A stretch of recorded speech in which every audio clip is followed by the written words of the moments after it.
This is in continuation with my first video on verbal analogy questions. Here I'll be solving some more problems to help you understand the concept of verbal analogy questions as asked in campus placement tests and competitive exams.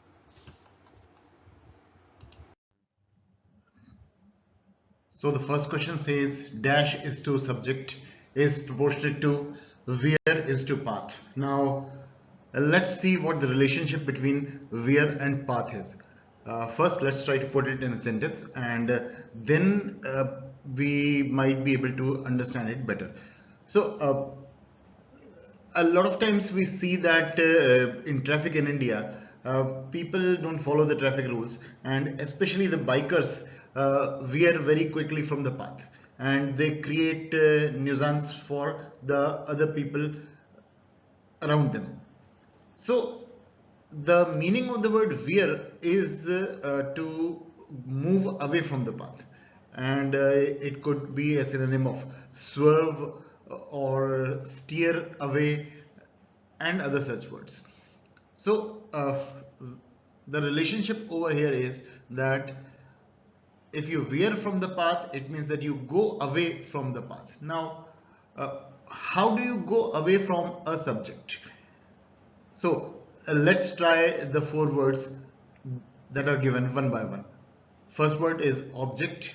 If you object to a subject, it does not mean that you are going away from that. It means that you completely disagree with that. So this is a different trajectory that the pair is going on. To prove a subject, once again, has nothing to do with going away from the subject. Math doesn't fit at all. The fourth word, digress, is often used by people to talk about orators, especially when they move away from the main topic, the topic on which they are speaking. So quite often people who are giving a speech digress from the topic and start talking randomly about other stuff. Although good orators have this ability to come back and to somehow connect the point to which they have digressed with the main subject they are talking about. So to digress from a subject is to move away from a subject, and this is exactly the relationship that is there between where and path. The second question says iota is to jot is proportionate to dash is to type. Now the word iota means a very small quantity, and the word jot has two meanings. One is to write something down, and the second is a small point. So iota and jot, as per the second meaning of the word jot, are synonyms. So we have to find a synonym of the word type. So does the relationship between one and type represent the same thing as iota and jot? Well, the answer is no. Tab means uh, to put control on something. So if you put a tab on some of your habits, it means that you try and control them. Jet is the flow of a liquid in a very fast speed. It could be a liquid or any fluid for that matter. So there could be a jet of air or a jet of water or any other liquid. The word ilk is used to talk about type of people. For example, you can say that I don't like the people of his ilk. It means that I don't like people who are of that kind, means you don't like that person, and you also say that you don't like similar kind of people. So ilk is definitely a synonym of the word type. Next up is pan is to dash is proportionate to ban is to judge. Now the relationship that exists between ban and judge will decide what word we choose to fill the blank. Now what does a judge do? I mean, a judge either acquits a person or convicts a person. It can put a ban on a piece of news or any activity that is going on. So when a judge puts a ban on something, he is essentially saying that I don't like this thing, and that's why I'm stopping it from happening. So to ban in context of a judge means first he dislikes it and then he outlaws it. The four words that are given are banned, critic, author, lawyer. A lawyer is a person who argues his case.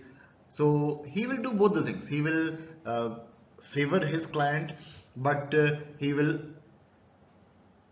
oppose the person against whom he is fighting the case. Author is the writer of an article, book, or a novel, or any piece of writing.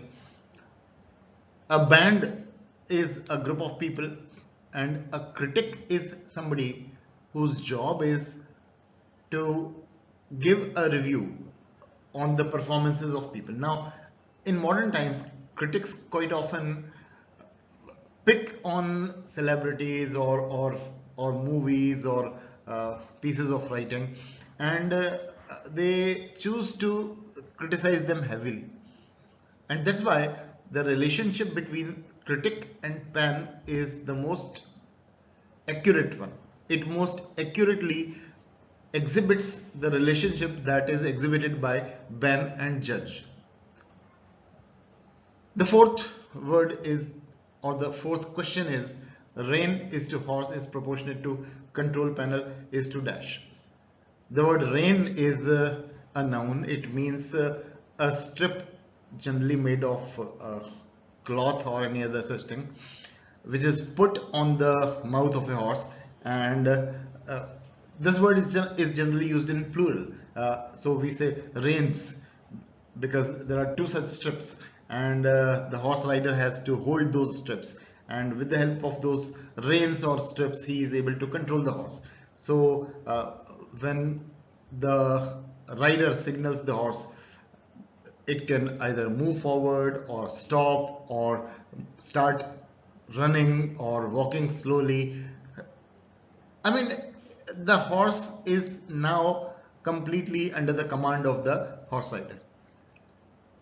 When you see the four words given, they are pilot, bit, plane, and rider. Now, control panel is installed on planes. It is also installed in computers. And what's the job of a control panel in a computer? A control panel gives commands so that the computer could function properly. Of course, the commands have to be given by the person who is operating the computer. Similarly, the rein is held by the person who is riding the horse, but the thing that directly controls the horse is a rein. So we need to find out something which is directly controlled by a control panel. Out of the four words given, a plane looks to be the most obvious answer, because a pilot uses the control panel to operate a plane, and that's why the right answer is C, plane. So the next question is, rotation is to earth is proportionate to dash is to top. Now we have to find out a relationship between rotation and earth, and then find out another word that together with the word top exhibits the same relationship. Now we all know that the earth has two different kinds of motions. One is rotation, the other is revolution. And rotation is the movement of the earth on its own axis, whereas revolution is the movement of the earth around the sun. So if we talk about the top, it is a toy that is used by tying a string around it and throwing it loosely in such a way that the loose string puts some spin on the top, and the top starts spinning vigorously on the pointed tip that it has, and it maintains its balance due to the spin and doesn't fall over.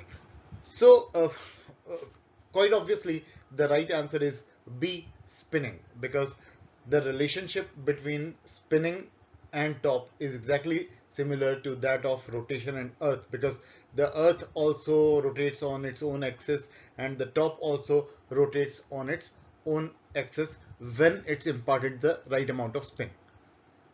Next up, scrub is to wash is proportionate to sob is to cry. Now, scrub is a kind of a wash, a very hard kind of wash, but still a wash. A sob is a kind of weeping, and the four words that are given are cry, water, sad, and tease. So if we look at the relationship, scrub is a kind of wash. Similarly, sob is a kind of cry. Means when you cry, sometimes you cry loudly, sometimes you cry without any noise, and you cry within, and uh, that's what sobbing is all about. You know, when you are really hurt, and uh, you are trying to console yourself at that particular point of time, when you are trying to stop but you can't, that cry is, or that kind of weeping is called sobbing. So the right answer is crying, because the other words don't fit. Water and sob don't, I mean, they don't have the same kind of correlation as scrub and wash.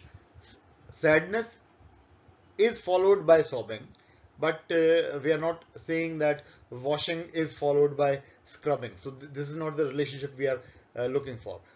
Teasing can cause sobbing, but once again, this is not the kind of relationship we are looking for. We are looking for a type of crying, and that is sobbing, because because scrubbing is a type of washing. So the right answer is A, cry.